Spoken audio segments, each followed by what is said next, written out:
تعالى تعالى انا بفتح الصندوق. يا ابن الذين يا محمد، غير يا محمد، بدل ما اجيب لك حقك بالواد اللي بيشتمك كنت في عربيه، في حد طاير، في حد طاير عنده اقسم بالله. تعالى اوريك بسرعه.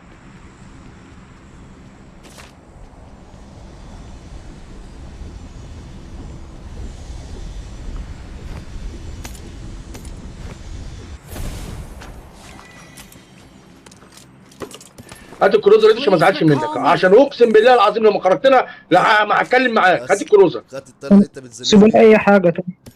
خدت التل اللي انت كل شويه تذلني بيه. هات الكروزر مش طيب، اي هات الكروزر حاجه. عشان ما نلبش على. بس هات الكروزر الحمد طيب، هات لله. الكروزر. الحمد لله الحمد لله، ابوك حق الشكر يا رب. خلاص ماشي عادي. انا اقسم بالله العظيم ما هلعب الجيم الجاي ولا هلعب بالليل ولا العب معاك تاني الله عشان يبارك انت هتبني على دين ام الواحد. الله يبارك الحمد انا اقسمت بالله لا خلاص والله ما عاوز خده خلاص حلفت والله.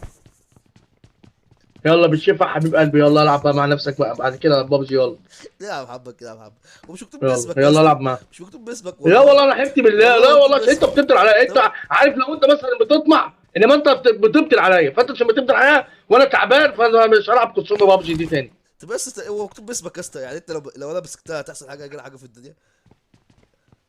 مش عاوزها يا عم العب بيها والله ما هاخدها حلفت بالله. خلاص يا عم خد يا عم، عشان عشان تبطل تبدل عليا تاني. ولا انا فاتح كونسوم من الصندوق، انا ما خدتش حاجه من الصندوق. عشان حلفت بالله، بس خد اهي. في حد خلي بالك، خد انا رميتها لك اهي.